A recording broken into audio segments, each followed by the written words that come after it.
Good evening students. तो आज हम पढ़ेंगे इंटीग्रेटेड प्लांट डिसीज मैनेजमेंट। तो पहले हमने डिसीज मैनेजमेंट के कुछ प्रिंसिपल्स पढ़ लिए हैं। अब हम उनका इंटीग्रेटेड अप्रोच देखेंगे। तो इंटीग्रेटेड प्लांट डिसीज मैनेजमेंट में मेनली हम जो भी हमारे डिफरेंट अप्रोच होते हैं, प्रिवेंटिव या क्यूरेटिव, उन सबको हम सीक्वेंशियल मैनर में अप्लाई करते हैं, जिससे कि हम किसी एक उस पर ज़्यादा डिपेंडेंट ना हो और ये इकोनॉमिकली और इन्वायरमेंटल फिजिबल होना चाहिए। तो इसमें हम साइमल्टेनियस मैनेजमेंट कर सकते हैं मल्टीपल पैथोजेंस का। Then regular monitoring of pathogen effects and their natural enemies and antagonist as well. तो हम इसके थ्रू रेगुलर मॉनिटरिंग कर सकते हैं पैथोजन के इफेक्ट्स का, उनके नेचुरल एनिमीज का, और उन जो अदर उनके एनिमीज हैं उनका जो एंटागोनिस्टिक इफेक्ट क्या पड़ रहा है पैथोजेंस पे। देन यूज ऑफ इकोनॉमिक और treatment threshold when applying chemicals. तो इकोनॉमिक थ्रेशोल्ड लेवल का यूज करते हैं हम केमिकल अप्लाई करते time. Then integrated use of multiple और सप्रेसिव टैक्टिक्स। तो हम बहुत सारी टैक्टिक्स या बहुत सारी प्रैक्टिसेस का यूज करते हैं, मल्टीपल प्रैक्टिसेस का। तो इसके प्लांट डिसीज कंट्रोल 6 मैकेनिज्म होते हैं: avoidance, exclusion, eradication, protection, resistance and therapy. तो अवॉइडेंस क्या होता है?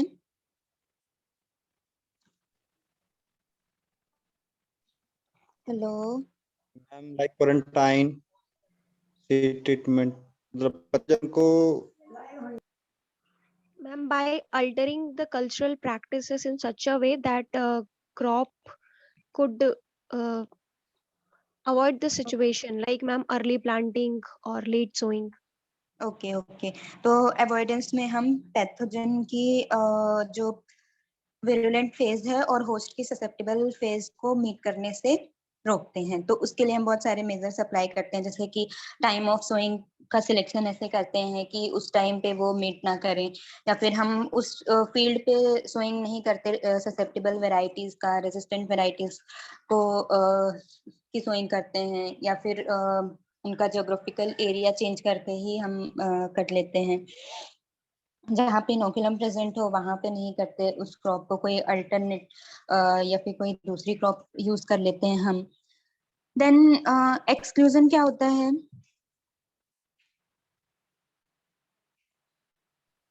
डिजीज इनोकुलम आने को रोकना, मतलब इसके लिए हम क्या यूज करते हैं जनरली, जो सबसे ज्यादा यूज किया जाता है?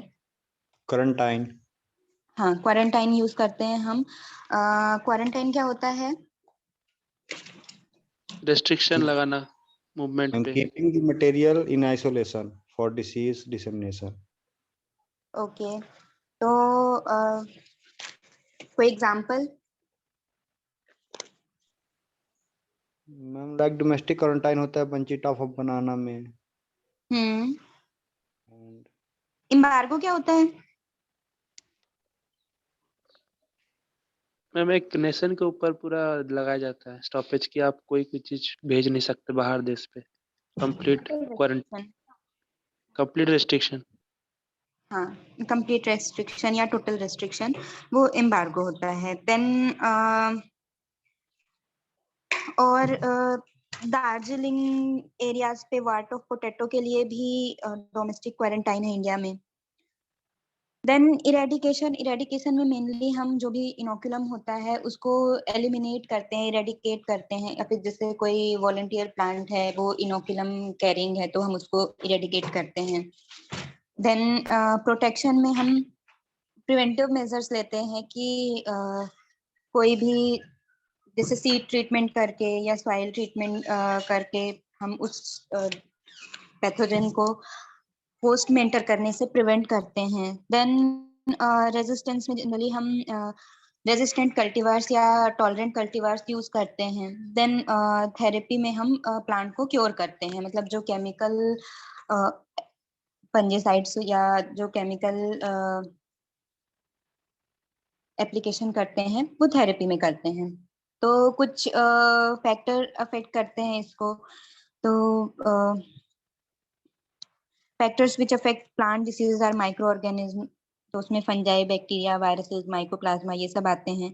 और मे बी इंसाइटेड बाय, तो फिजियोलॉजिकल कॉजेस से भी होता है। तो फिजियोलॉजिकल या फिर नॉन इन्फेक्शियस डिसीजेस का कोई example? Ma'am Khaira of rice, Khaira disease of rice. हाँ, खैरा डिसीज ऑफ राइस। और White tip of maize. Yes ma'am. हाँ, चलो ठीक है, अभी हम आगे डिसीज वाले पोर्शन पे और भी बहुत सारी डिसीजेस पढ़ेंगे। देन उर्बट्टा डिजीज। क्या? मैम उर्बट्टा डिजीज। उदबट्टा डिसीज किससे होती है? Oh sorry sorry ma'am. Ma'am rice में एफेलिस होती है oryzae. Adult disease. Ma'am Ephelis oryzae. क्या? एफेलिस ओराइसी। हाँ हाँ, राइस उदबट्टा डिसीज वो नहीं है। Yes ma'am yes ma'am. Okay, तो हम आगे बढ़ते हैं।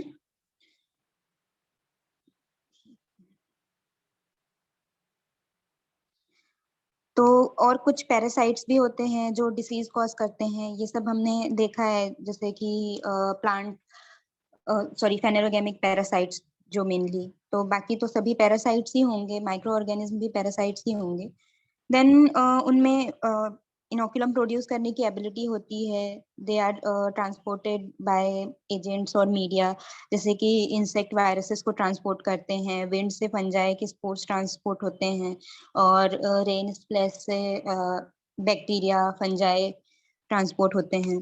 देन वुंड्स और नेचुरल ओपनिंग से वो होस्ट में एंटर करते हैं, ये थोड़ा जनरल वो दिया है। देन जो हमारे आईडीएम वाली प्रैक्टिसेस हैं, उनको हम दो टाइप से डिवाइड करते हैं। एक प्रिवेंटिव कंट्रोल मेजर्स होते हैं और एक क्यूरेटिव होते हैं। तो प्रिवेंटिव में हम जो भी कल्चरल प्रैक्टिसेस या जो भी हम अवॉइडेंस, एक्सक्लूजन, इरेडिकेशन, रेजिस्टेंस तक हमारा सारा प्रिवेंटिव में आता है। ठीक है, तो सबसे पहले हम कल्चरल प्रैक्टिसेस देख लेते हैं। तो कल्चरल प्रैक्टिसेस में हम usually influence the development of disease in plants by affecting the environment. Such practices are intended to.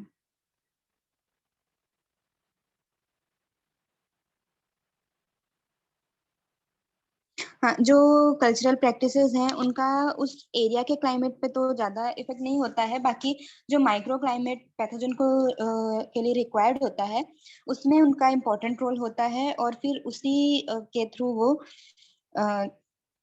Pathogen को सॉरी प्लांट को प्रिवेंट करती हैं, पैथोजन को प्रिवेंट करती हैं प्लांट को अटैक करने से। तो three stages of parasites life cycle, namely survival, production of inoculum, and inoculation can be controlled, and dispersion, तीसरा डिस्पर्सन होगा। तो पहला है सर्वाइवल, इनोकुलेशन एंड डिस्पर्सल। तो इसको हम कल्चरल प्रैक्टिसेस के थ्रू कैसे प्रिवेंट कर सकते हैं, इसमें हम देखेंगे। तो सर्वाइवल में जैसे वो सॉइल पे सर्वाइव करता है, तो हम डिसीजेस को क्रॉप रोटेशन के थ्रू कंट्रोल कर सकते हैं, है ना? Yes ma'am. और किस एंड मेथड से कर सकते हैं? Deep ploughing ma'am. हाँ, डिप्लोइंग से कर सकते हैं। And soil solarization. हाँ, सॉइल सोलराइजेशन से। और एंड बायोलॉजिकल एजेंट्स। हाँ, बायोलॉजिकल एजेंट्स या एंटागोनिस्ट्स वगैरह का यूज करके भी हम कर सकते हैं। तो जो भी सॉइल बोर्न पैथोजेंस होते हैं, उनको हम या तो क्रॉप रोटेशन करके और फील्ड सैनिटेशन करके भी हम कर सकते हैं, और डिप्लॉइंग करके, और एंटागोनिस्ट का यूज करके, या फिर कोई सॉइल एडिटिव्स वगैरह का यूज करके, जैसे कि जो डिसीजेस लो पीएच पे होती हैं, तो वहां पे हम कैल्शियम वगैरह को अप्लाई करके डिसीज को कंट्रोल कर सकते हैं। देन आता है production of inoculum for primary cycle. तो कुछ इन्वायरमेंटल फैक्टर्स होते हैं जो उसके पैथोजन के इनोकुलम प्रोडक्शन को अफेक्ट करते हैं, जैसे टेम्परेचर, वाटर अवेलेबिलिटी, ये सब। तो हम अगर पहले फ्लडिंग कर दें, उसके बाद जैसे कि हम पानी इरिगेशन कर दें, फ्लडिंग इरिगेशन, उसके बाद जनरली हम अगर मई जून में ये करते हैं तो उसके बाद वो जो पैथोजन होता है वो जर्मिनेट होता है और फिर उसको होस्ट नहीं मिलता है, तो वो उसका जो इनोकुलम होता है वो लॉस्ट हो जाता है। एंड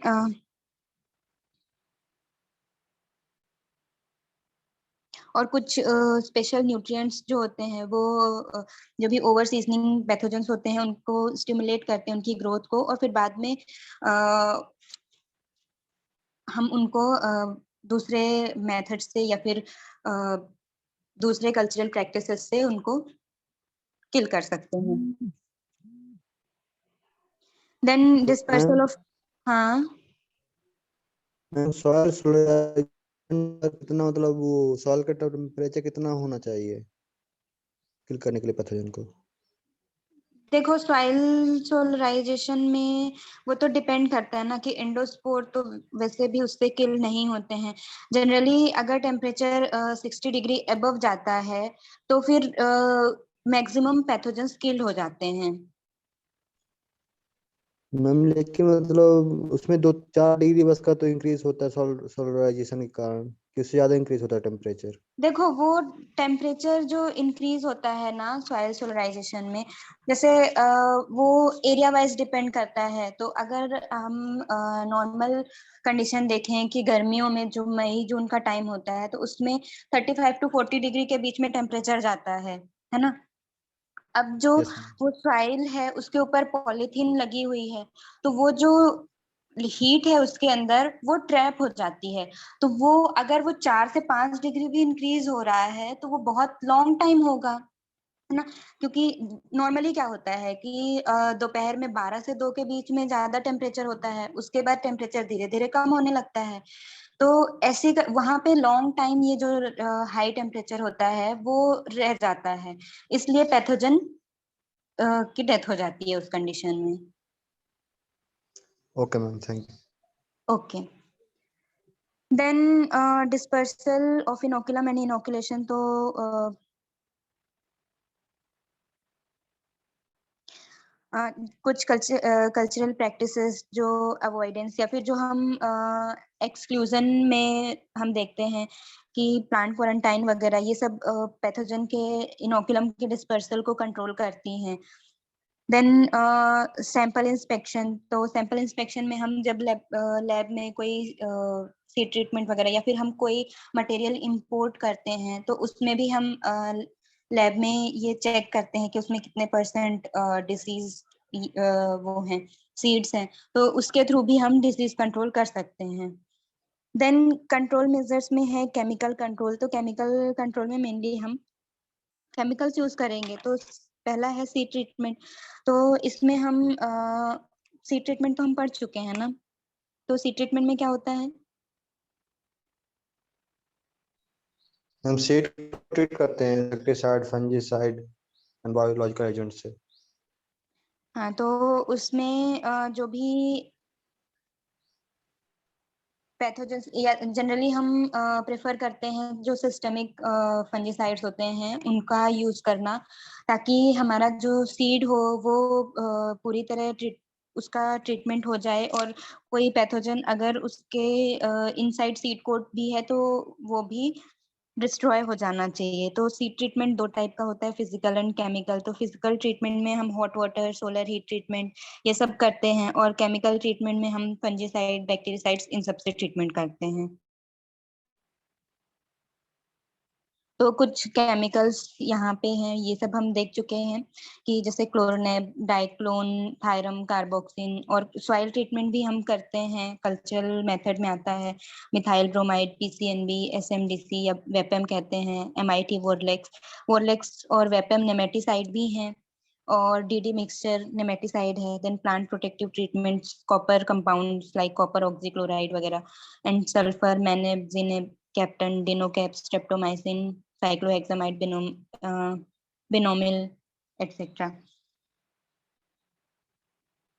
तो ये सब हमने देख लिया था। ऑक्सीथिन या कार्बोक्सिन जो होता है जनरली ये स्मट्स के लिए यूज करते हैं, और मोस्टली ये इरेडिकेटिव एंड प्रोटेक्टिव केमिकल है और इसकी फंजीसाइडल एक्टिविटी वाइड रेंज की है और they are effective against most seed infesting and seedling blight fungi, but specific seed treatment chemicals often work best to control a given disease. तो ये बस जनरल दिए हैं, बट अगर स्पेसिफिकली हम किसी जैसे राइस के लिए करना है तो हम अगर थायरम से करते हैं तो वो ज्यादा इफेक्टिव होता है, या कार्बेंडाजिम।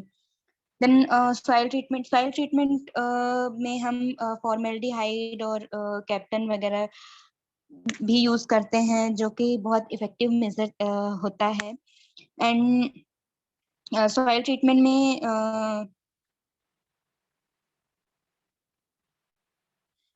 सॉइल ट्रीटमेंट जनरली हम एट ड टाइम ऑफ प्लांटिंग करते हैं, जो कि ज्यादा इफेक्टिव होता है against parasitic attacks that come early in growing season.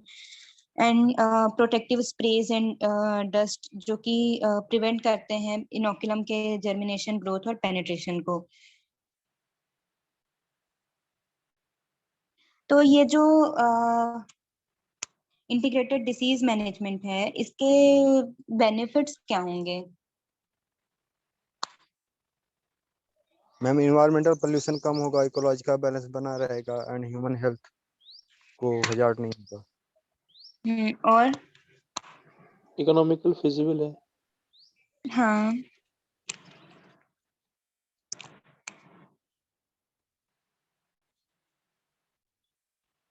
और मैम ये जो स्पेसिएशन होता है पैथोजन में वो कम हो जाता है।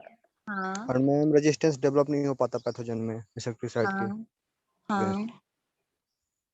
और जो भी ये पेस्टिसाइड या इंसेक्टिसाइड हम यूज करते हैं, उसके थ्रू जो अदर एनिमल्स होते हैं उन पे ज्यादा इफेक्ट नहीं पड़ता है, जैसे कि बर्ड्स वगैरह हो गए, क्योंकि वो जो फंजीसाइड वगैरह होते हैं वो जाते हैं ग्राउंड वाटर पे, और ग्राउंड वाटर के थ्रू वो वाटर बॉडीज में जाते हैं और उसके थ्रू हम खुद भी उसको इनटेक करते हैं। फिर अगर हम इंटीग्रेटेड मैनर में उसको यूज करते हैं तो जो सॉइल के माइक्रोफ्लोरा होंगे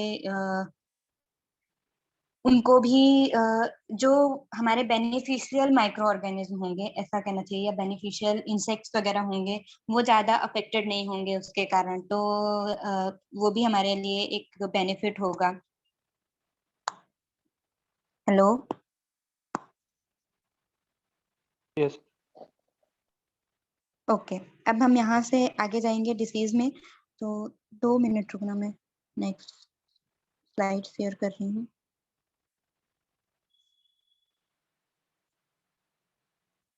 ठीक है, तो हमको हेलो मैम। कुछ, हाँ। मैम एक डाउट था, ये सॉइल ट्रीटमेंट जो करते हैं तो ये जो सॉइल इनहेबिटेंट और इन्वेडर दोनों पे काम करते हैं क्या? हाँ, ओके मैम।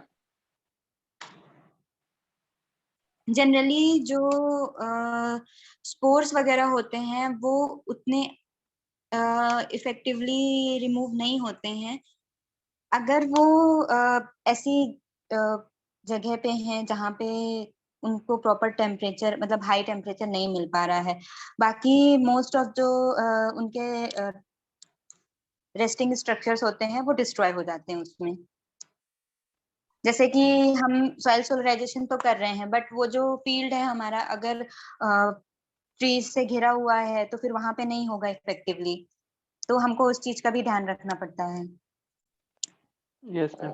और मैम एक ट्रू फॉल्स में था, जो सॉइल ट्रीटमेंट होता है बस राइजोस्फीयर के अराउंड ही एक्ट करता है, मतलब उसका इफेक्टिविटी, ऐसा है क्या? क्या? मैम जो सॉइल ट्रीटमेंट में जो भी हम केमिकल यूज करते हैं वो राइजोस्फीयर के अराउंड ही इफेक्टिवली काम करता है, ऐसा है क्या मैम? सॉइल ट्रीटमेंट में जो हम केमिकल्स यूज करते हैं, वो मैम राइजोस्फीयर के अराउंड ही काम करता है क्या, ऐसा है क्या? नहीं, वो पूरे सॉइल में काम करेगा, क्योंकि जब प्लांट नहीं होता है हम प्री प्लांटिंग करते हैं ना उसको। Okay ma'am. Yes ma'am. हाँ, क्योंकि जब हम प्लांटिंग नहीं करते हैं उससे पहले हम सॉइल ट्रीटमेंट करते हैं, तो उस टाइम पे जो भी सॉइल में प्रेजेंट होंगे वो सारे पैथोजन इरेडिकेट होंगे। Okay, thank you ma'am. Ma'am okay. ये सॉइल इनहैबिटेंट और सॉइल इन्वेडर में एक बार डिफरेंस एक्सप्लेन कर दीजिए। सॉइल इनहेबिटेंट और सॉइल इन्वेडर, ये हम बाद में करें क्या, क्योंकि ये मैं 2 बार कर चुकी हूँ शायद। Okay ma'am. ओके। मैम ये पीडीएफ कौन सी यूनिवर्सिटी का है, ये वाला? ये वाला, यस मैम। ये पीडीएफ अंग्राऊ का है।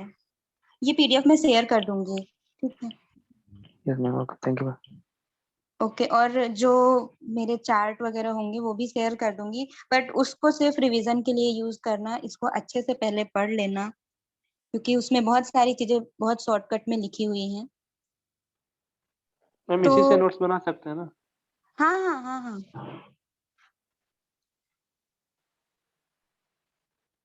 तो फिर हम आते हैं डिसीज ऑफ राइस।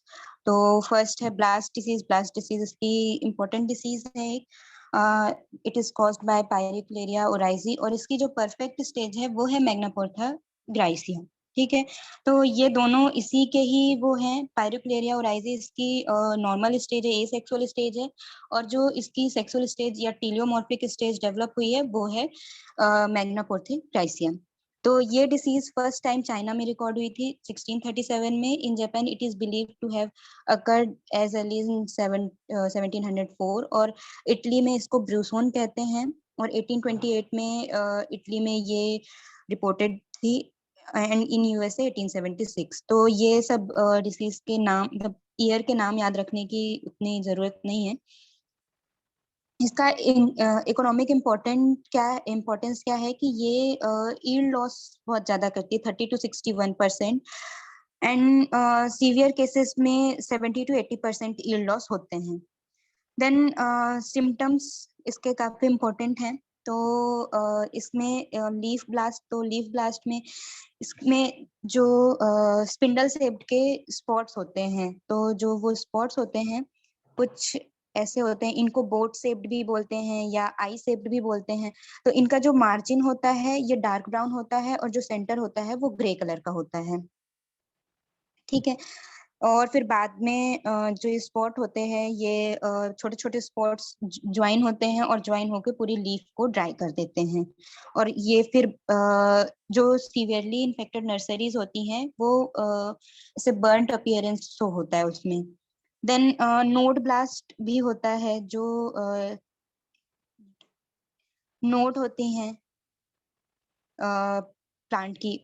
तो इन्फेक्टेड नोड्स जो होती हैं उनमें irregular black areas that encircle the nodes can be notice. The affected nodes में ब्रेकअप, तो जो नोड्स होती हैं वो इन्फेक्टेड या अफेक्टेड एरिया से वो ब्रेक हो जाती हैं, एंड जो अबव पार्ट्स होता है वो पूरा का पूरा डाई हो जाता है, मतलब पूरे अबव पार्ट की डेथ हो जाती है।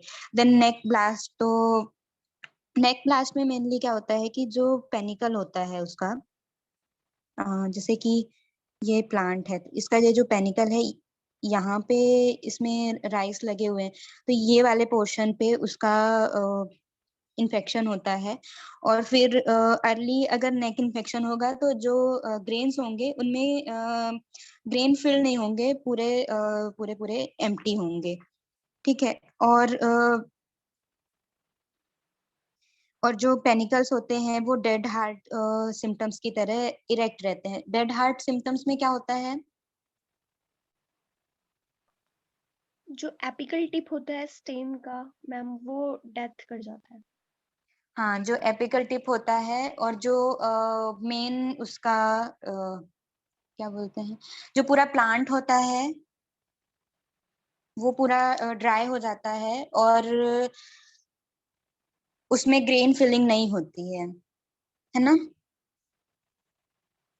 और ये जो डेड हार्ट सिम्टम है ये रिसेंबल करता है स्टेम बोरर से, स्टेम बोरर के जैसा ही होता है। In late infection partial grain filling, तो अगर लेट इन्फेक्शन होगा तो पार्शियल ग्रेन फिलिंग हो जाएगी। Small brown to black spots also may be observed on glumes of the heavily infected panicles, तो उनके ग्लूम्स पे भी स्मॉल ब्राउन और ब्लैक स्पॉट्स दिखते हैं। तो ये नोड ब्लास्ट और लीफ ब्लास्ट इसमें दिख रहा है, ये नोड ब्लास्ट है ये एरिया, और ये इसके कोनिडिया हैं, पायरिफॉर्म कोनिडिया होते हैं इसके। और पायरिफॉर्म मतलब पियर शेप्ड के, और माइसीलियम जो होता है वो हाईलाइन होता है, कोनिडिया सेप्टेट होते हैं और कोनिडिया क्लस्टर्स में प्रोड्यूस होते हैं एंड कोनिडिया भी हाईलाइन होते हैं इसके। आप लोगों ने ये कोनिडिया देखा है क्या लैब यस में? लैब में नहीं देखा। ओके। हेलो मैम, हाँ मैं अभी आपने जो डेड हार्ट सिम्टम बताया था तो ये डिफरेंट क्रॉप्स में भी होता है, तो इसका कोई एक पर्टिकुलर मतलब कैरेक्टर है डेड हार्ट का? क्या? उस समय मैम जो डेड हार्ट देखो, का एक कोई कैरेक्टर है पर्टिकुलर? हाँ जब हम डेड हार्ट देखते हैं तो उसको दूसरी चीजों से रिलेट करने की कोशिश करते हैं। अब यहाँ पे अगर हम डेड हार्ट सिम्टम देखेंगे तो हम उसका नेक ब्लास्ट सिम्टम भी देखेंगे। अगर वहां पे नेक एरियाज पे अगर रॉटिंग हुई होगी तो वो ब्लास्ट के सिम्टम्स शो करेगा, या फिर उसकी लीव्स में भी ब्लास्ट के स्पॉट्स होंगे। अगर वो स्टेम बोरर से हुआ होगा तो हम उसकी स्टेम ओपन करके देखते हैं। तो हम डेड हार्ट तो बहुत सारी चीजों में होता है, बट हम उसको अदर सिम्टम्स से रिलेट करते हैं, तो हमको फिर उसका जो रियल कॉज होता है वो पता चलता है। तो मैम डेड हार्ट होता क्या है? मतलब उस जगह पर वो एरिया सूख जाता है या क्या होता है वहाँ पास? देखो जैसे ये एक प्लांट है ना, ठीक है, इसकी जो मेन स्टेम होती है ये पूरी ड्राई हो जाती है। तो ड्राई होने को डेड हार्ट बोलते हैं? हाँ, वो पूरा मतलब उसके पेनिकल्स फिल नहीं होंगे। पूरे फील्ड में एक प्लांट ऐसा जनरली दिखता है जो कि ड्राई होता है, वो बहुत जल्दी ये सिम्टम्स डेवलप हो जाते हैं, क्योंकि जब तक इनमें ग्रीन फिलिंग होती है तो वो धीरे धीरे ग्रीन से येलो होते हैं, लेकिन ये एकदम मतलब येलोइश वाइट अपीयरेंस शो करता है। तो ये अगर इसमें इन्फेक्शन है तो इन वाले स्टेम से पहले ये ड्राई हो जाएगा। Okay ma'am, thank you. Okay.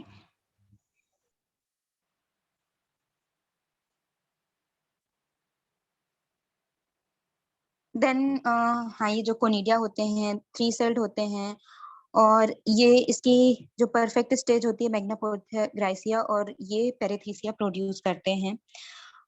Then disease cycle, तो mycelium and conidia in the infected straw and seeds are important. तो प्राइमरी इनोकुलम का जो सोर्स होता है वो माइसीलियम और कोनिडिया जो कि डेब्रीज वगैरह पे प्रेजेंट होते हैं। The seed-borne inoculum fails to initiate disease in the plains due to high soil temperature in June. तो जो seed-borne inoculum है वो प्लेन्स पे नहीं होता है जनरली, क्योंकि हम गर्मियों में इसको सुखाते हैं। अगर तो प्लेन्स में सॉइल और सॉइल बॉर्न, सॉरी यहाँ पे सॉइल के रिस्पेक्ट में सॉइल बॉर्न होना चाहिए। तो जो सॉइल बॉर्न इनोकुलम या फिर जो डेब्रीज वगैरह में इनोकुलम प्रेजेंट होगा वो जनरली वो नहीं कर पाता है, इनिशिएट नहीं कर पाता है, क्योंकि ये सॉइल टेम्परेचर बहुत ज्यादा होता है। और सीड बॉर्न भी नहीं कर पाएगा, क्योंकि जब हम मई या जून में, मई में नहीं जून में हम जब सोइंग करते हैं, जब नर्सरी लगाते हैं उस टाइम पे टेम्परेचर काफी ज्यादा होता है, तब पैथोजन उससे टेम्परेचर पे उसकी डेथ हो जाती है। Then in tropics one method of survival is through infection of collateral host. तो इसके कोलेटरल होस्ट होते हैं जैसे पेनिकम रिपेंस, टिगिटेरिया मार्जिनेटा, ब्रैकिएरिया म्यूटिका, लियर्सिया हेक्सेंड्रा, ये सब इसके कोलेटरल होस्ट होते हैं। Most probable source of perennation and initiation of the disease appear to be the grass host. तो जो मोस्ट प्रोबेबल सोर्स होते हैं वो ग्रास होस्ट होते हैं, और अर्ली सोन पेडी क्रॉप होते हैं। The disease cycle is short and most damage is caused by secondary infections. तो सेकेंडरी इन्फेक्शंस ज्यादा कॉज करेंगे ही, क्योंकि पहले तो इनोकुलम जनरेट होगा तो थोड़ा ही अमाउंट डिसीज का होगा, उसके बाद फिर डिसीज जो सेकेंडरी इनोकुलम या सेकेंडरी इन्फेक्शन होगा वही डिसीज को स्प्रेड करते हैं। एंड एयर के थ्रू ये जो कोनिडिया होते हैं ये लॉन्ग डिस्टेंस ट्रांसपोर्ट होते हैं, and conidia from these sources are carried by air currents to cause secondary spread. Most conidia are released at night in the presence of dew or rain. Then इसकी कुछ conditions होती हैं। तो अगर हम excessive dose of nitrogenous fertilizer देते हैं तो वो प्लांट को ससेप्टेबल बनाता है और डिसीज को फेवर करता है। Then cloudy weather, high relative humidity 93 to 99% and low night temperature, more number of rainy days, longer duration of dew, cloudy weather, slow wind movement and availability of collateral host. तो ये कुछ इसके favorable conditions हैं. And इसके forecasting के लिए एक blast जो फोरकास्टिंग मॉडल है वो बनाया गया है, और भी बहुत सारे. जो फर्स्ट था लीफ ब्लास्ट के लिए वो था ब्लास्ट, एंड बाद में और भी पायरीव्यू, ब्लास्टम, पी ब्लास्ट और पायरिकुलेरिया या एपीब्ला ये सब डेवलप हुए हैं. जो एपीब्ला है वो इंडिया में इवॉल्व हुआ है. देन मैनेजमेंट के लिए हम use of seeds from a disease free crop, तो ऐसे डिसीज फ्री क्रॉप या डिसीज फ्री फील्ड जहाँ पे इनोकुलम ना हुआ हो उस क्रॉप के सीड्स को हम यूज करेंगे. देन रेजिस्टेंट वेराइटीज हैं इसमें, सिम्हापुरी, टिकाना, श्री रंगा, फाल्गुना एक इम्पोर्टेंट वेराइटी है, and Jaya, Ratna and IR20 important variety, IR36 and IR64, and then और भी varieties हैं. Remove and destroy the weed host in the field burns and channels, तो जो field में weed host होंगे उनको remove करेंगे. Split और nitrogenous fertilizers का हम split application करेंगे. Split application में क्या करते हैं?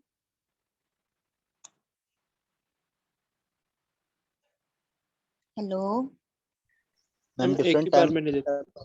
करते हैं. हम थोड़ा थोड़ा करके देते हैं, है ना. और जो ये Yes. पायरिकुलेरिया ओराइजा है इसको रिचमेंस डिसीज भी बोलते हैं. Then treat the seeds with captan और थायरम और कार्बेंडाजिम और carboxin at the rate 2 gram per kg. तो सीड ट्रीटमेंट अगर हम कार्बेंडाजिम, थायरम या कार्बोक्सिम वगैरह से करते हैं तो वो इफेक्टिव होता है. Then seed treatment with bio control agent like Trichoderma viride at the rate 4 gram. हाँ, इसको रिचमैन डिजीज क्यों बोलते हैं? रिचमैन डिसीज के पीछे ये लॉजिक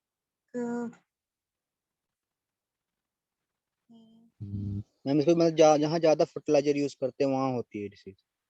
हाँ, थोड़ा मैं इसका एक कॉन्सेप्ट और भूल रही हूँ, मैं इसको बताती हूँ थोड़ा बाद में. मैम इसमें सीड ट्रीटमेंट क्यों कर रहे हैं, क्योंकि इसमें सीड से तो नहीं होती है डिसीज. सीड से होती है बट जहाँ पे टेम्परेचर ज्यादा होता है वहां पे नहीं होती है. अगर हम ये डिसीज प्लेन एरियाज में लगा रहे हैं, डिसीज सॉरी, ये अगर हम जो इन्फेक्टेड सीड्स हैं उनको प्लेन एरियाज पे लगा रहे हैं जैसे MP, राजस्थान, यूपी और छत्तीसगढ़, तो इन एरियाज पे ये उतनी इफेक्टिव नहीं होगी. लेकिन अगर हम कोस्टल एरियाज पे लगा रहे हैं तो वहां पे तो टेम्परेचर इतना हाई नहीं रहता है, वहां पे टेम्परेचर लगभग through out the year same रहता है ना. तो वहां पे सॉइल का टेम्परेचर इतना ज्यादा नहीं होता कि वो इसको किल कर सके पैथोजन को. इसके लिए पैथोजन को ही 26 डिग्री सेल्सियस के आसपास का टेम्परेचर या उससे कम का चाहिए, और वहां पे 24 टू 26 डिग्री सेल्सियस का टेम्परेचर होता है. इसलिए हम सीड ट्रीटमेंट करना एक इफेक्टिव मेजर है. तो मैम ये एक्सटर्नली सीड बॉर्न है कि इंटरनली है? ये एक्सटर्नली है. Okay ma'am. Okay. Then Pseudomonas fluorescens से कर सकते हैं हम. Avoid close spacing of seedlings in the main field, तो जब हम ट्रांसप्लांटिंग करते हैं तो क्लोज स्पेसिंग हम को अवॉइड करनी चाहिए. Then spray the nursery with carbendazim, और नर्सरी में अगर इन्फेक्शन आ रहा है तो उसमें हमको कार्बेंडाजिम का स्प्रे करना चाहिए. Then spray the main field with Adifenfos at the rate 0.1% of or carbendazim at the rate 0.1% और tricyclazole. तो ये सब हम मेन फील्ड के लिए यूज कर सकते हैं. देन आते हैं ब्राउन स्पॉट, और इसको सिसम लीफ स्पॉट और हेलमिंथोस्पोरियोस भी कहते हैं. तो ये हिस्टोरिकली एक इम्पोर्टेंट डिसीज है ब्राउन स्पॉट, और सॉरी, तो इसका जो कॉजल ऑर्गेनिज्म है हेलमिंथोस्पोरियम ओराइजी, और इसको ड्रेक्सलेरा ओराइजी भी कहते हैं. एंड इसकी जो परफेक्ट स्टेज है वो है कोचलियोबोलस मियाबिनस. तो इंडिया में इसके थ्रू बंगाल फेमाइन आई थी 1942 to 1943 and the first report of the disease in India was made by Sundararaman from Madras in 1919 and now is reported from all the rice growing states. इसके symptoms में क्या होता है, जो ये जो फंगस होता है मेनली नर्सरी में भी अटैक करता है, नर्सरी टू मतलब सीडलिंग्स टू मिल्की स्टेज तक ये अटैक करता है होस्ट को, और इसमें ओवल टू सर्कुलर स्पॉट्स बनते हैं, और जो ये स्पॉट्स होते हैं coleoptile, leaf blade, leaf sheath, blooms, और सबसे ज्यादा ये लीफ ब्लेड और ब्लूम्स में होते हैं। तो ब्लूम्स में होते हैं इसलिए ये ज्यादा जो इकोनॉमिक लॉस करता है। और फिर पहले छोटे छोटे ऐसे ब्राउन स्पॉट्स पड़ते हैं जैसे इस डायग्राम में देख रहे हैं। फिर ये जो स्पॉट्स होते हैं ये साइज में इंक्रीज होते हैं, इंक्रीज होने के बाद ये सारे स्पॉट जो होते हैं कोलेस होते हैं, मतलब कि इकट्ठा होते हैं, और फिर ये जो स्पॉट पूरी लीफ को ड्राई कर लेते हैं। और अगर ये नर्सरी या नर्सरी कंडीशन में आती है तो सीडलिंग्स की डेथ हो जाती है, और जो फील्ड होता, जो नर्सरी होता है, नर्सरी एरिया, वो उसमें ब्राउनिश स्कॉच्ड अपीयरेंस दिखता है, मतलब जैसे कि सन से वो फील्ड जल गया हो, ऐसा कुछ वो अपीयर होता है। देन डार्क ब्राउन और black spots also appear on blooms which contain large number of conidiophores and conidia. तो जो डार्क ब्राउन और ब्लैक स्पॉट्स होते हैं ब्लूम्स में, वो उनमें बहुत सारे कोनिडियोफोर्स एंड कोनिडिया होते हैं, and it causes failure of seed germination, seedling mortality and reduces the grain quality and weight. तो ये जो ब्लूम्स में स्पॉट्स होते हैं ये सीड जर्मिनेशन के फेलियर का एक कारण होते हैं।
हेलो।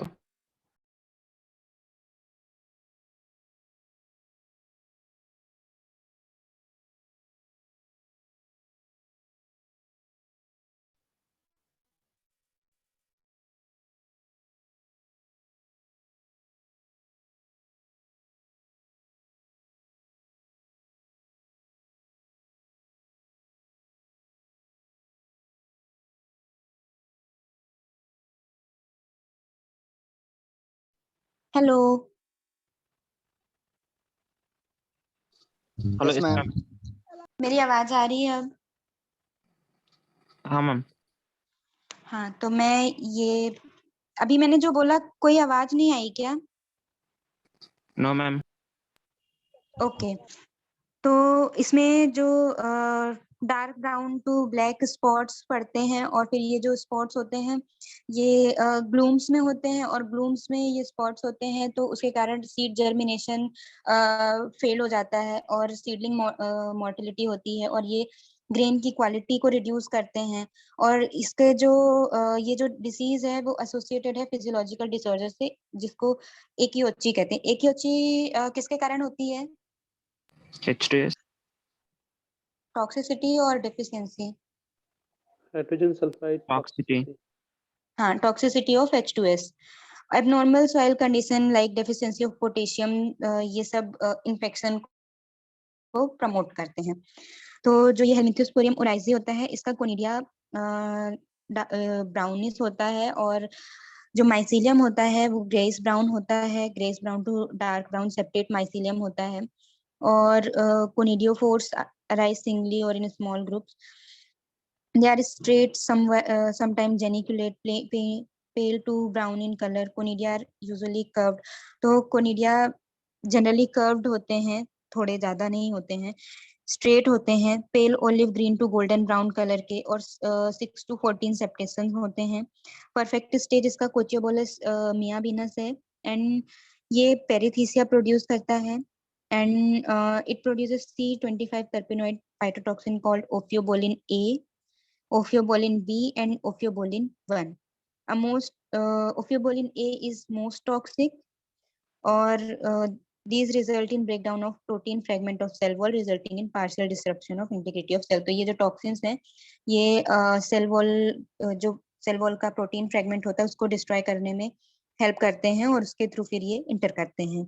Then disease cycle में ये जो ओवरविंटर करता है मेनली इन इन्फेक्टेड प्लांट पार्ट्स, और ये सॉइल बॉर्न डिसीज नहीं है, इन्फेक्ट है, ये मोस्ट प्राइमरी इन्फेक्शन कॉज करते हैं, और ये एक्सटर्नली सीड बॉर्न डिसीज है, may give rise to seedling blight.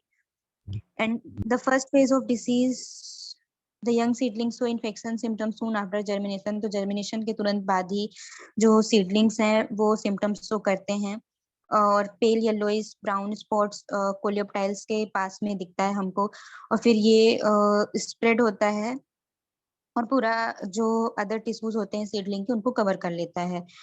The fungus reproduces on the spots and disseminated by air currents. तो उसी स्पॉट पे फंगस रिप्रोड्यूस करता है और एयर करंट्स के थ्रू अपने आपको डिसेमिनेट करता है। और ये इसके भी कुछ कोलेटरल होस्ट होते हैं, जैसे कि डिगिटेरिया, सैंग्विनेलिस, लियर्सिया हेक्सेंड्रा, इकाइनोक्लोअकोलोनम वगैरह। And symptoms of potassium deficiency are somewhat similar to that of brown spot, making it often difficult to ascribe the। तो इसके जो सिम्टम्स होते हैं वो पोटेशियम डेफिशिएंसी के सिम्टम्स से थोड़ा मिलते जुलते हैं, क्योंकि पोटेशियम में भी ब्राउन स्पॉट्स पड़ते हैं। Hello ma'am. हाँ, मैं अभी आपने बताया था कि कॉक्लियोबोलस पेरिथीसिया फॉर्म करता है, लेकिन मतलब वो स्यूडो पेरिथीसिया फॉर्म करता है कौन? कॉक्लियोबोलस मैम। सूडो पेरिथीसिया फॉर्म करता है? यस मैम, आपने एक नोट्स भेजा था ना, उसमें यही लिखा था।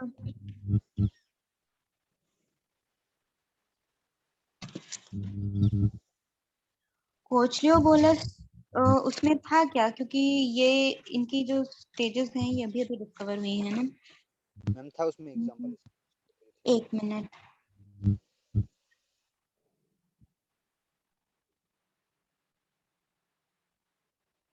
इसमें तो कोचियोबोलस नहीं है सूडो पेरिथीसियम में।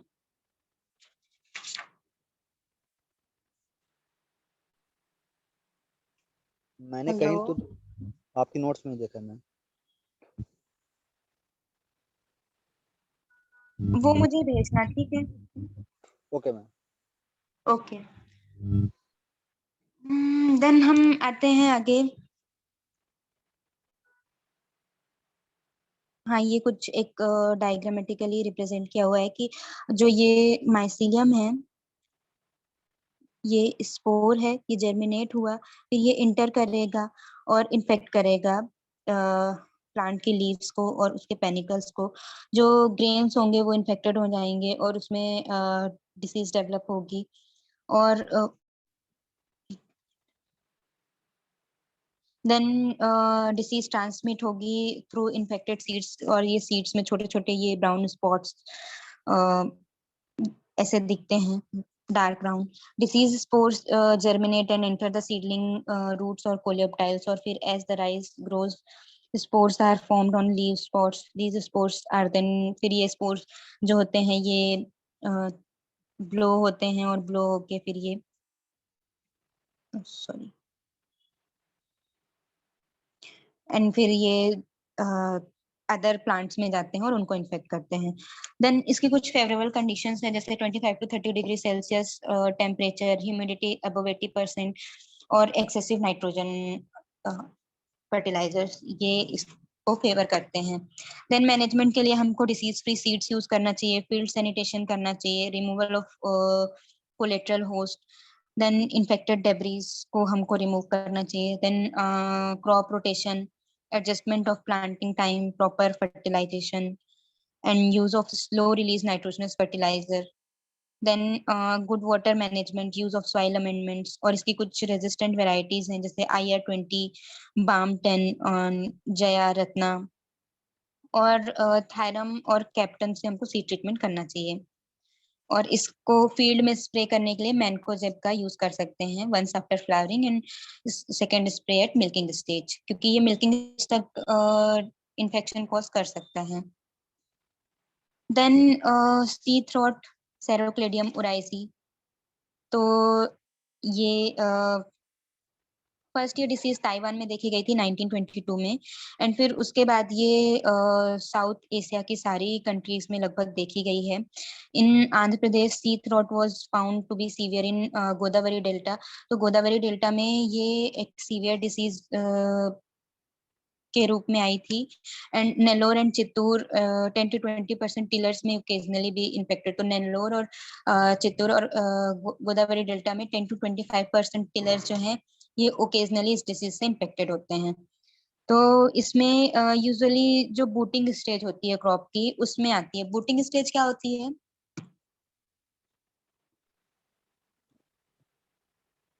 Hello, swelling of leaf sheath. Okay. Flag और लीफ। हाँ, मैम जब जो इन्फ्लोरेसेंस इमर्ज होने लगता है वो बूट लीफ से। इन्फ्लोरेसेंस के इमर्ज होने की पहले वाली स्टेज है ना? यस मैम, मतलब बूट लीफ के अंदर वो दिखने लगता है। हाँ हाँ। देन इनिशियल सिम्टम्स में क्या होता है कि जो अपर लीव्स होती हैं, upper most leaf sheath enclosing young panicles, उस पे हमको इनिशियल सिम्टम्स दिखते हैं। द फ्लैग लीफ सीथ सो ऑब्लोंग और इरेगुलर ग्रेस ब्राउन स्पॉट्स, तो जो फ्लैग लीफ सीथ होती है उसमें ग्रेस ब्राउन स्पॉट्स दिखते हैं। Then large and develop grey centre and brown margins covering major portion of leaf sheath. The young panicles may remain within the sheath or emerge partially, and the affected sheath and panicle rot and abundant whitish powdery fungal growth is formed inside the leaf sheath. तो leaf sheath के अंदर बहुत सारा powdery fungal growth show होता है। And grain डिस्कलर्स and श्रिवल्स, तो जो grain होंगे वो डिस्कलर्ड हो जाएंगे और श्रिवल्ड हो जाएंगे। फंगस जो होता है वाइटिस और sparsely branched and septate mycelium produce करता है। कोनिडियोफोर थिक होते हैं, then vegetative hyphae and conidia hyaline होते हैं, स्मूथ होते हैं, सिंगल सेल्ड होते हैं और सिलेंड्रिकल शेप के होते हैं। इसके लिए favourable condition 25 to 30 degree Celsius temperature, close planting and higher dose of nitrogen. And जो भी इंजरीज वगैरह होंगी जो लीफ फोल्डर या BPH या माइट्स वगैरह करती हैं उसके थ्रू फंगस इजिली इंटर कर जाता है। Then mode of spread and survival mainly through airborne and ये सीडबॉर्न भी होती है। देन मैनेजमेंट में रिकमेंडेड डोज ऑफ फर्टिलाइजर्स, तो हमको हैवी यूज नहीं करना है। ऑप्टिमम स्पेसिंग, क्योंकि क्लोज प्लांटिंग फेवरेबल कंडीशन है। Then spray twice with carbendazim at the 0.1% और बिनोमिल or mancozeb or chlorothalonil at boot leaf stage and 15 days later। तो 2 बार हमको करना है, एक बार boot leaf stage पे and then after 15 days। और soil application of gypsum in 2 equal splits reduce the seed rot incidence। Then stem rot, Sclerotium oryzae। Stem rot was reported in Japan in 1910, तो Japan में 1910 में और India में 1913 में ये देखी गई थी। और early reports indicated heavy losses from stem rot, तो पहले बहुत लॉस हुआ है स्टेम रॉट से। इंडिया में 18 to 56% लॉस हुआ है स्टेम रॉट के कारण। IRRI study shows that stem rot fungus is a wound parasite due to damage caused by injuries the disease incidence initiates। तो ये जो स्टेम रॉट है ये वुंड पैरासाइट है। वुंड पैरासाइट मतलब enters through wound। हाँ, तो अगर कोई वुंड होता है उसके थ्रू जो पैथोजन होता है वो इजीली एंटर कर जाता है। स्मॉल ब्लैक लेजन्स दिखते हैं, are formed on the outer ma'am surface. सारे ही स्टेम रॉट जो होंगे जितने भी प्लांट्स में ये होते हैं वो सारे ही वुंड बर्न होते हैं या फिर केवल ये राइस की केस में ही है? जनरली होते हैं, क्योंकि जो स्टेम होता है अभी मतलब ये जो हम देख रहे हैं फील्ड क्रॉप्स में, तो उसमें तो उनके स्टेम सॉफ्ट होते हैं। बाकी जो हॉर्टिकल्चरल क्रॉप्स होती हैं उनमें उनके स्टेम में कॉर्क लेयर्स वगैरह होते हैं, तो इजिली पैथोजन पेनिट्रेट नहीं कर पाते हैं। तो जो मेन एंट्रेंस होता है उनका वुंड से ही होता है। Okay ma'am.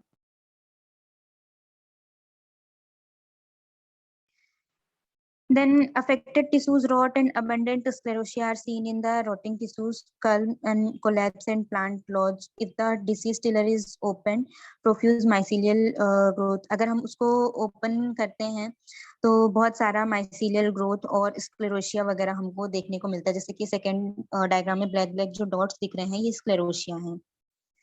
और इसकी etiology white to grayish hyphae produces smooth spherical black and shiny sclerotia visible to naked eyes as black masses। तो जो इसके स्क्लेरोशिया होते हैं वो विजिबल होते हैं नेकेड आई के लिए। स्क्लेरोशिया कैसे ठीक है छोड़ो। Then disease cycle Sclerotia are mostly distributed in the upper 5 to 10 centimeter of the soil. These sclerotia, ये sclerotia plowing के, puddling के और weeding operations के through ये float करते हैं water में, और ये propagules in contact with the leaf seed produce aprosoria and may start infection। तो जब ये leaf seed के contact में आते हैं तो ये एप्रिसोरिया प्रोड्यूस करते हैं और इन्फेक्शन स्टार्ट करते हैं। Infection takes place readily in presence of wound. After harvest the fungus continues to grow on stubble. तो हार्वेस्टिंग के बाद जो फंगस होता है वो स्टबल्स में ग्रो करता है और बहुत सारी क्वांटिटी में स्क्लेरोशिया प्रोड्यूस करता है। और इरिगेशन वाटर जो होता है वो एक फील्ड से दूसरे फील्ड तक स्क्लेरोशिया को कैरी करने में हेल्प करता है। Then infestation of leaf hoppers and stem borers and high doses of nitrogenous fertilizer ये favorable condition होती हैं। इसके लिए हमको fertilizer का recommended dose and deep plowing in summer and burning of stubbles and infected straws। तो deep plowing से sclerotia killed हो जाते हैं। यूज ऑफ रेजिस्टेंट और नॉन लॉजिंग वेराइटीज जैसे बासुमती 3, बासुमती 370, मुस्कान 7, 1262। Then draining of the irrigation water and allow the soil to dry। तो irrigation water को drain कर देना। और ये irrigation water जो होता है एक फील्ड से दूसरे फील्ड कैरी करता है पैथोजन को, तो हमको इन्फेक्टेड फील्ड से हेल्दी फील्ड में जो इरिगेशन वाटर ले जाने से रोकना चाहिए। Then narrow brown leaf spot. तो ये इसका कॉजल ऑर्गेनिज्म है सर्कोस्पोरा ओराइजी और उसका टेलियोमॉर्फिक स्टेज है Sphaerulina oryzae. It is a minor disease present in almost all rice growing countries of the world। और 1953 to 54 में 40% लॉस हुआ था in Suriname। In Asia, narrow brown leaf spot is important on very susceptible varieties। तो susceptible varieties में ये important है। ये minor disease है। symptoms में fungus produces short linear brown spot mostly on leaves and also on seeds, pedicels and glumes। तो इसमें short और लीनियर ब्राउन स्पॉट्स प्रोड्यूस करता है fungus in leave seeds, leaves and pedicels and glumes में। Spots जो होते हैं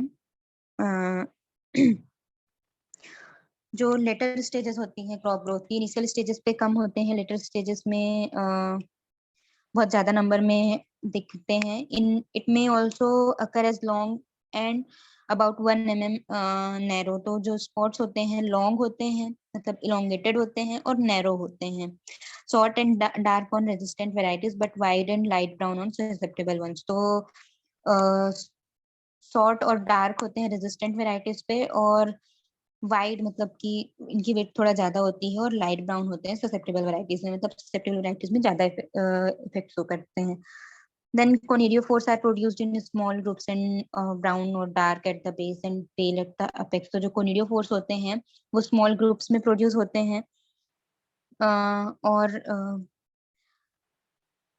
brown और डार्क ब्राउन बेस पे होते हैं और अपेक्स पे पेल होते हैं और जो कोनिडिया होता है इट हैज 3 और more septa and conidia hyaline और सब हेलाइन होते हैं and cylindrical and 3 to 10 septate. ये जो हाइलाइन का मतलब क्या होता है? कलरलेस। ओके हाँ कलरलेस होते हैं। देन डिसीज साइकिल तो प्राइमरी इनोकुलम जो इन्फेक्टेड प्लांट डेब्रिस होती है वो होता है और सेकेंडरी स्प्रेड जो होता है वो एयरबॉर्न कोनिडिया के थ्रू होता है। देन मैनेजमेंट में इन्फेक्टेड प्लांट डेब्रिस को डिस्ट्रॉय करना, मैनकोजेब कार्बेंडाजिम का स्प्रे करना। देन हम आते हैं सीथ ब्लाइट में। ये भी एक इम्पॉर्टेंट डिसीज है। अभी 2-3 जो हमने पढ़ी वो माइनर डिसीजेस थी बट ये एक इम्पॉर्टेंट डिसीज है sheath blight caused by Rhizoctonia solanae और इसकी जो परफेक्ट स्टेज है Thanatophorus cucumeris। ये जो फंगस अफेक्ट करती है tillering two heading stage and initial symptoms जो होते हैं लीव सीड्स पे दिखते हैं। हम सीथ ब्लाइट इसका नाम है। तो लीव सीड पे इनिशियल सिम्टम्स आते हैं नियर वाटर लेवल और लीव सीड पे ओवल और इलिप्टिकल और इरेगुलर ग्रीनिश ग्रे स्पॉट्स बनते हैं और ये स्पॉट्स लार्ज होते हैं तो सेंटर जो होता है वो ग्रेस वाइट हो जाता है और इरेगुलर ब्लैकिश ब्राउन और पर्पल ब्राउन बॉर्डर्स होते हैं। Lesions on the upper parts of plants extend rapidly. तो जो लेजन्स होते हैं ये फ्रॉम बॉटम टू अप ये स्प्रेड करता है प्लांट में and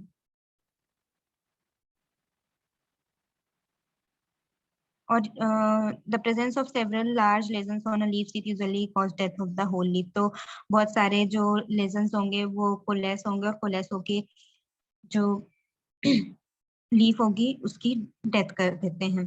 and in severe cases all the leaves of plant में बी ब्लाइटेड इन दिस वे। और फिर धीरे धीरे जो इनर सीड्स होती हैं उसमें इन्फेक्शन एक्सटेंड हो जाता है और पूरी इंटायर प्लांट की डेथ हो जाती है। जो ओल्डर प्लांट्स होते हैं ज्यादा ससेप्टेबल होते हैं।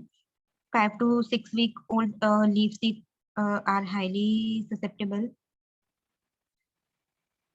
Plants heavily infected in the early heading and green peeling growth stages produce poorly filled seed। तो अगर early heading और green peeling stage पे प्लांट्स इन्फेक्टेड हो जाएंगे तो उनमें ग्रीन फीलिंग बहुत पुअर होती है और then pathogen fungus produces usually long cells of septate mycelium which are hyaline and when young yellowish brown when old it produces large number of lobose sclerotia. तो sclerotia produce करता है fungus which are initially white later turn to brown और purplish brown. Then disease cycle तो sclerotia जो होता है वो survive करता है सॉइल में about 20 months but for 5 to 8 months in moist soil. तो ड्राई सॉइल में 20 मंथ्स तक सरवाइव करता है और वेट सॉइल में 5 to 8 months तक। And it infects more than 188 crop species in 32 families. तो अभी हम और भी देखेंगे ये सोयाबीन में भी इफेक्ट करता है और भी बहुत सारी क्रॉप्स में करता है। और जो ये स्क्लेरोशिया होता है ये इरिगेशन वाटर के थ्रू स्प्रेड होता है। Then favorable condition में high relative humidity 96 to 97%, high temperature 30 to 32 degrees Celsius and closer planting and heavy doses of nitrogenous fertilizers ये इसकी favorable conditions हैं। तो ये जो फंगस होता है ये प्लांट में ग्रो होता है। इसमें ये थोड़ा सा सीड पे दिखाया गया है and disease spreads sideways and moves up the plants. तो डिसीज साइडवेज भी स्प्रेड होती है और फ्रॉम बॉटम टू अप भी स्प्रेड होती है and sclerotia develop on lesion and drop to the soil. तो इन जो ये लेजन्स होते हैं इनमें स्क्लेरोशिया डेवलप होते हैं और फिर वो सॉइल में चले जाते हैं और फिर वहां से वो स्प्रेड होते हैं। Fungus survives in the sclerotia in soil. The sclerotia float to the water surface during land preparation. तो जब हम लैंड प्रिपरेशन करते हैं जनरली हम पडलिंग करते हैं तो पडलिंग के टाइम पे ये फ्लोट करते हैं वाटर में और जब हम पडलिंग से वाटर ड्रेन ऑफ करते हैं तो ये स्क्लेरोशिया दूसरे जगह पे डिसेमिनेट हो जाते हैं। तो हेलो मैम, हाँ, ये जो फंगस है ये स्पोर नहीं फॉर्म करता है? ये स्क्लेरोशिया इसके स्पोर्स ही है ना। क्या मैम? अच्छा, कोनिडिया वगैरह यस मैम, कोई स्पोर नहीं फॉर्म करता राजियोक्टोनिया है। नहीं, इसमें जनरली स्क्लेरोशिया ही फॉर्म होती है। नहीं, कोनिडिया वगैरह फॉर्म होते हैं बट वो इतने इफेक्टिव नहीं है और वो स्प्रेड भी नहीं होते क्योंकि ये सीड के अंदर फॉर्म होते हैं। इसको नेक्ट फंगस भी शायद बोलते हैं राजियोक्टोनिया को। क्या? हाँ, नेट फंगस बोलते हैं क्योंकि जो इसका माइसेलियम होता है वो नेट लाइक वो बनाता है।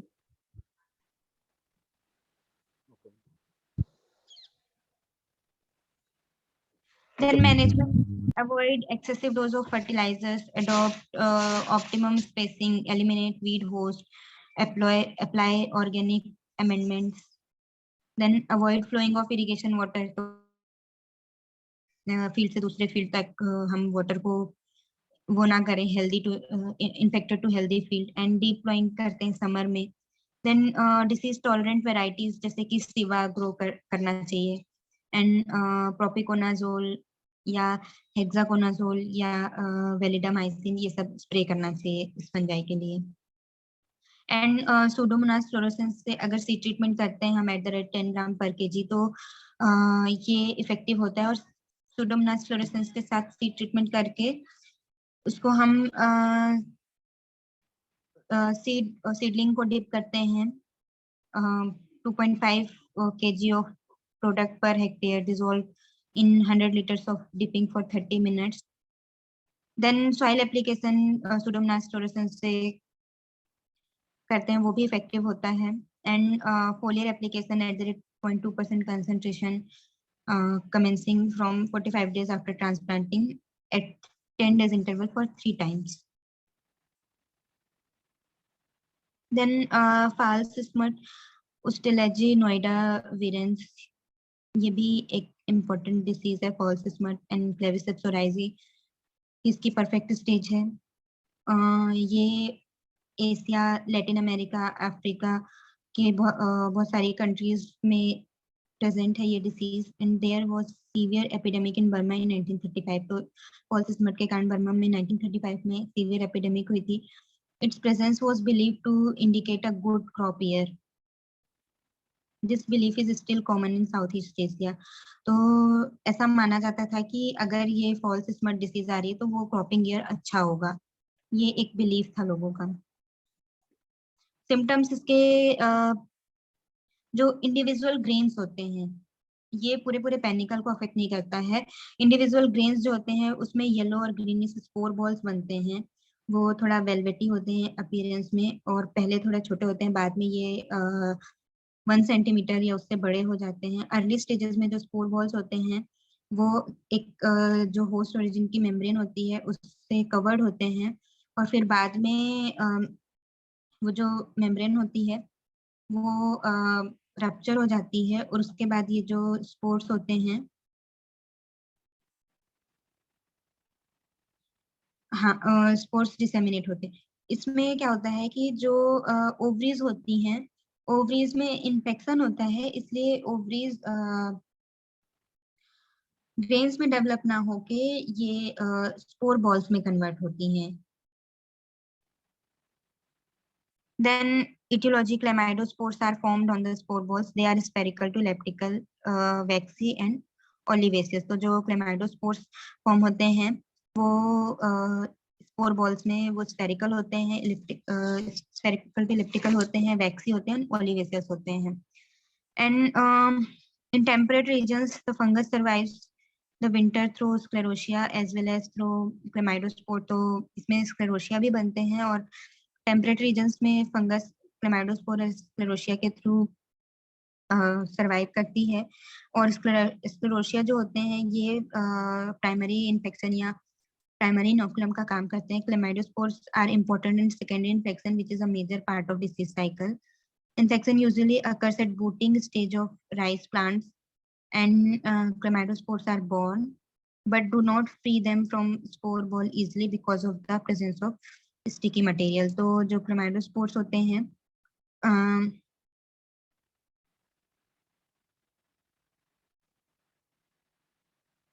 उनमें कुछ स्टिकी मटेरियल होता है जिसके कारण वो फ्री नहीं हो पाते हैं स्पोर बॉल्स से। Then rainfall and cloudy weather इसका फेवरेबल कंडीशन है।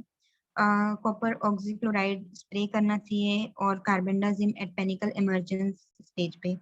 देन हेलो मैम, हाँ, ट्रीटमेंट नहीं करते हैं? सीड ट्रीटमेंट का इसमें कोई इफेक्ट नहीं होता है क्योंकि क्या होता है, मेनली जो ओवरी में इन्फेक्शन होता है उसके थ्रू होता है। क्या होगा कि इसके जो स्पोर्स होंगे या जो क्लेमाइडोस्पोर का जो रोल होता है जनरली सेकेंडरी इन्फेक्शन में होता है ना। तो जो ये क्या कहते हैं, हाँ, क्लेमाइडोस्पोर जाएंगे, वो स्टिग्मा में लैंड करेंगे, स्टिग्मा में लैंड करके वो उसमें इंटर करेंगे और फिर वहां पे जर्मिनेट होंगे। जर्मिनेट होने के बाद वो जो ओवरी होगी पूरी इन्फेक्टेड हो जाएगी और वहां पे वो स्पोर बॉल्स बनाएंगे और वहां पे ओवरी में फिर ग्रेन बनने चाहिए, उसकी जगह पे ये स्पोर बॉल्स बना लेते हैं। तो प्राइमरी इन्फेक्शन कहाँ से हो रहा है? प्राइमरी स्क्लेरोसिस से हो रहा है। जब हम सोइंग करते हैं तो ये जो स्क्लेरोसिया होते हैं ये जब प्लांट जर्मिनेट होता है तो उसमें एंटर करते हैं और ये प्लांट के साथ साथ ग्रो करते हैं और बाद में जब पेनिकल इनिशिएशन या फिर जब फ्लावरिंग स्टेज आती है उस टाइम पे ये ओवरी को इन्फेक्ट करते हैं। Okay ma'am. Then bacterial leaf blight, तो इसका जो पैथोजन है ज़ैंथोमोनास ओराइसी, पीवी ओराइसी।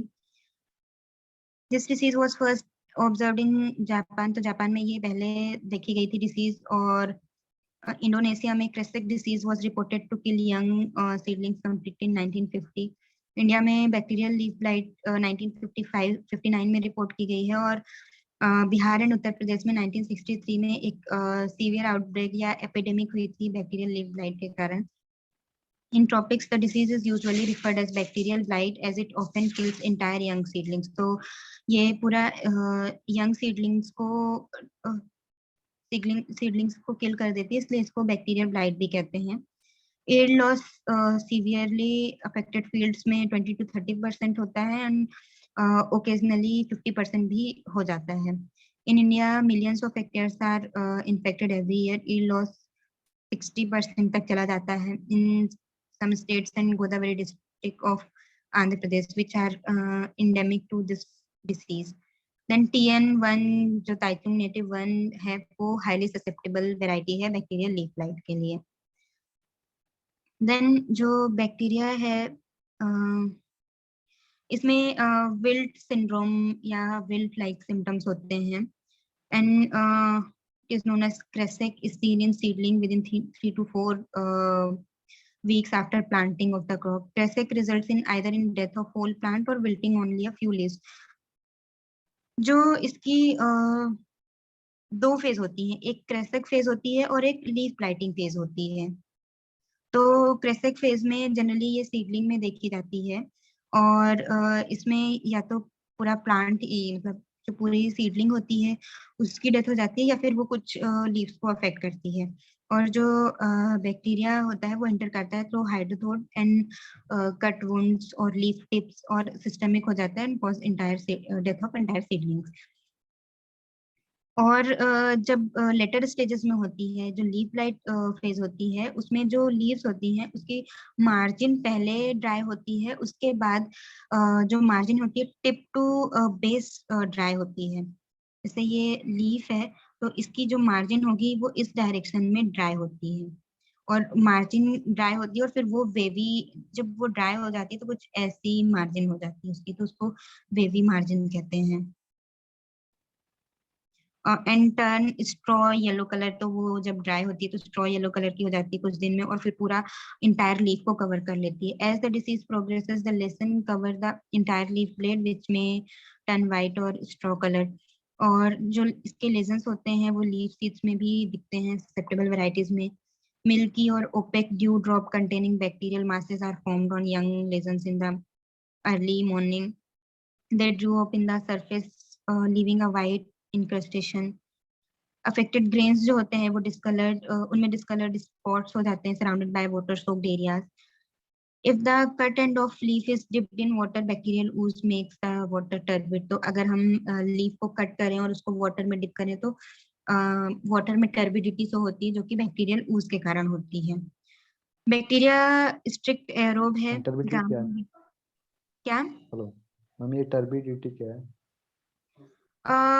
टर्बिडिटी मतलब कि वाटर थोड़ा येलोइश हो जाता है. मतलब थोड़ा जैसे गंदा सा पानी दिखता है ना, वैसा क्लियर वाटर गंदा सा दिखने लगता है. ओके. बैक्टीरिया स्ट्रिक्ट एरोब होता है. Non spore forming, rod shaped with monotrichous polar flagella. Single flagella होता है इसमें. And bacterial cells are capsulated and are joined to form an aggregate masses. तो कैप्सुलेटेड होती हैं और थ्रू कैप्सूल्स ये ज्वाइन हो जाती हैं. Colonies are circular, convex with entire margins. Whitish yellow to straw yellow and opaque जो colonies होती हैं उसका color है whitish yellow to straw yellow and opaque. Bacterium has many strains that differ in ability to infect rice plants. Strains in tropical countries are usually more virulent than those in temperate areas. तो जो tropical countries में strains हैं इसके present वो ज़्यादा virulent हैं in comparison to temperate countries. और bacteria जो होता है वो हाइड्रोथोड्स से इंटर करता है और या फिर वुंड्स वगैरह से इंटर करता है. It does not enter through stomata. तो ये स्टोमेटा से इंटर नहीं करता है. Bacterial leaf blight is primarily a vascular और सिस्टेमिक डिसीज. ये एक सिस्टेमिक डिसीज है. And bacterial sales move along the vascular tissues causing wilting.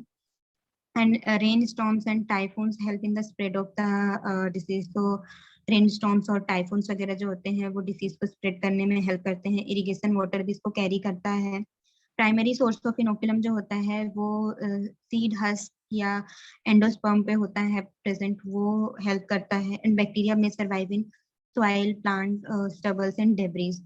And pathogen collateral host पे भी सर्वाइव करता है. एंड बैक्टीरियल ooze जो है वो सेकेंडरी इनोकुलम का काम करता है. फेवरेबल कंडीशन, अगर हम क्लिपिंग करते हैं सीडलिंग की टिप्स को ट्रांसप्लांटिंग के टाइम पे तो वो अफेक्ट करता है क्योंकि वो भी एक वुंड होता है प्लांट में. And heavy dew, flooding, deep irrigation water, severe wind, temperature of 25 degree 30 degree and excessive nitrogen.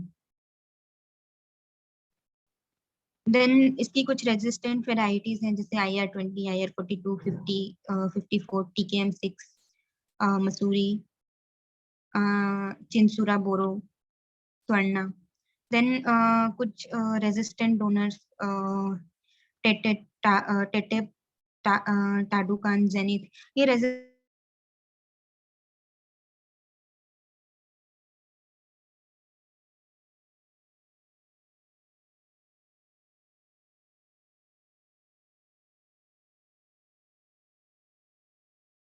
Resistant varieties है वो डेवलप की गई हैं.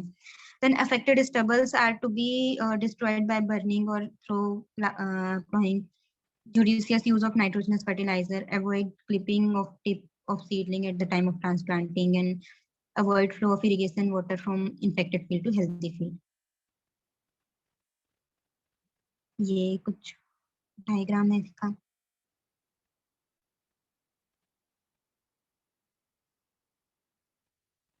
ओके, नेक्स्ट हम आगे की डिसीजेस पढ़ेंगे राइस की. तो आज की क्लास यहीं खत्म करते हैं.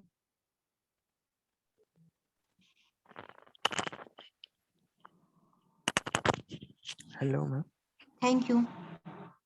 Thank you, ma'am.